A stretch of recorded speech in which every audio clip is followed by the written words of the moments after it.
Elohim has no weakness. And so one of the princes that had the privilege of standing in the presence of God decided to rebel. And when he rebelled, he came down with 1/3 of the angels. Those are the beings that are battling with you and I. And so when we talk about warfare, it's not a joke. You are dealing with a creature that was walked in the presence of God. He knows the elders, he knows the 4 beasts, he knows the archangels. He was himself an archangel, and because he was doing business in the presence, he knows that we have lived in his presence for aeons. There is no weakness with Elohim. And so when he was judged, there was nothing he could do. He hated God, he wanted to fight God, but there was no basis. You couldn't attack this being. I was in the presence with the elders, with the 4 beasts, with the archangel. God has no weakness. Until after many aeons, he now discovered God embarked on a project, and God said, let us make man in our own image, after our likeness. And the guy was watching. God has never created anything like himself. God has never created anything in his order.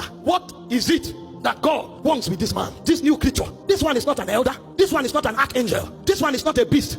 What is it God wants to create? And when God announced it, he said, I want to create a being that bears my image. He said, God has decided to create something that can carry us into God. Before now, when we checked him, there was no weakness. If he wants to create something like him, then if we get that thing, we will get God. And true to his word, when he attacked man, the heart of God was broken. Because for the first time, the angels discovered that even God could have weakness. And the weakness of God was his love for man. And so when the man fell, God was pierced to the heart. God was frustrated. For the first time, the angels saw the weakness of God. In fact, the first time God cried was because of a man. He said Jesus wept. So God too can cry because of his affection for man, because of his love for man. The devil discovered this is God's weakness. If I deal with man, I deal with God. Those of you who are parents today, you know there are many people who cannot hurt you. They look for your children because they know that if they touch your children, they touch you. Because this one is not just something God created. This one is God himself extended. Because when God created man, the Bible said when he molded the dust, he breathed into the man. So what God called man is actually God in dust.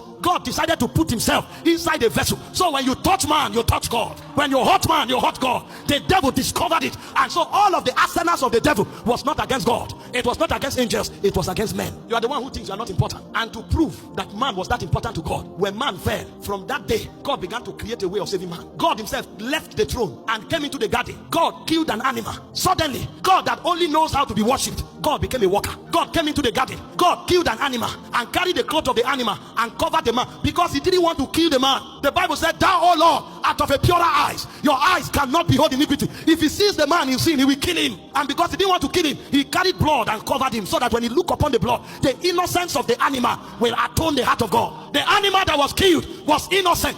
God has no weakness.